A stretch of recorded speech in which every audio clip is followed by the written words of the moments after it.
Assalamualaikum warahmatullahi wabarakatuh. Berjumpa lagi bersama saya Ners Ilham. Topik kita kali ini tentang siklus jantung. Nah, pada grafik yang ada di depan teman-teman sekalian, kita akan belajar tentang bagaimana perubahan tekanan yang ada pada aorta, kemudian tekanan pada atrial, tekanan pada ventrikel, kemudian volume atau perubahan volume yang ada di ventrikel, kemudian perubahan aktivitas listrik jantung yang terekam pada kertas EKG, dan yang terakhir bunyi jantung yang dihasilkan di sepanjang siklus jantung. Baik, kita mulai dari periode sistol. Nah, pada periode sistol ini diawali atau ditandai dengan fase isovolumetric contraction. Fase isovolumetric contraction. Nah, pada fase ini apa yang terjadi sih? Fase ini terjadi cukup singkat, ditandai dengan peningkatan tekanan di dalam ventrikel. Peningkatan tekanan di dalam ventrikel, namun volume darah yang ada di ventrikel adalah tetap. Nah, ini bersamaan dengan terbentuknya kompleks QRS pada kertas EKG. QRS pada kertas EKG. Nah, pada fase ini kita akan mendengar suara bunyi jantung 1 yang disebabkan oleh karena penutupan dari katup atrioventricularis, yaitu katup tricuspidalis dan katup mitral atau bicuspidalis. Nah, kemudian pada fase berikutnya adalah fase ejection, yaitu fase di mana terjadinya pemumpaan darah keluar dari ventrikel. Nah, pada fase ini apa yang terjadi? Yang terjadi adalah tekanan di ventrikel berhasil melebihi tekanan di aorta. Nah, karena jantung mengejeksikan darah keluar ke pembuluh darah atau keluar dari ventrikel, maka volume yang ada di ventrikel itu semakin menurun.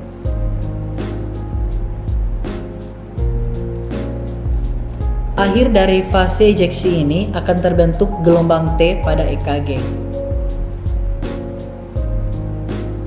Nah, gelombang T ini menandai repolarisasi dari ventrikel itu sendiri. Kemudian setelah jantung memumpahkan darah keluar dari ventrikel, tekanan yang ada di ventrikel itu akan menurun dan lebih rendah dari tekanan yang ada di aorta. Fase ini akan menghasilkan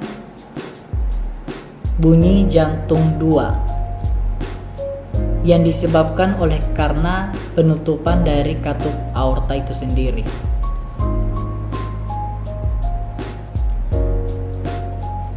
Pada saat tekanan menurun, katup aorta sudah menutup, namun katup AV belum membuka.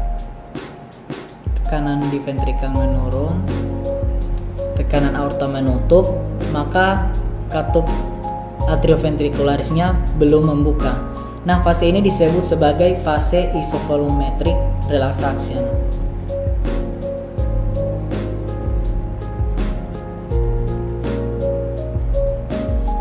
Nah, dalam fase isovolumetric relaxation ini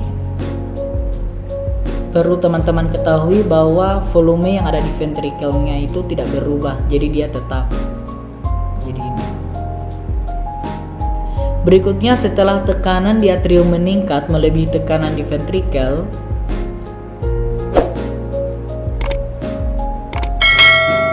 maka katup AV yang tadi dia akan membuka. Jadi katup AV-nya akan membuka. Dan ventrikel mulai menerima darah dari atrium.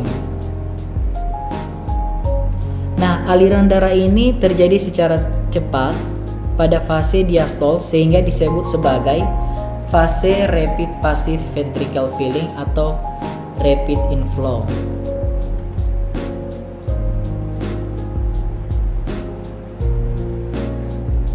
Seiring dengan peningkatan tekanan dari ventrikel dan penurunan tekanan di atrium, maka aliran darah akan melambat. Fase ini disebut sebagai fase slow ventricle filling atau diastasis.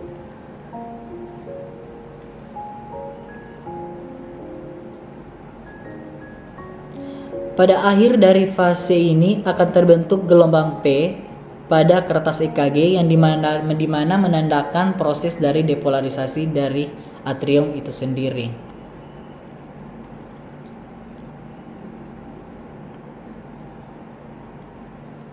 Kemudian fase yang terakhir itu atrial systole, di mana kontraksi atrium ini dia akan menambahkan sedikit volume darah di ventrikel sehingga kita bisa melihat volume di ventrikel itu semakin meningkat.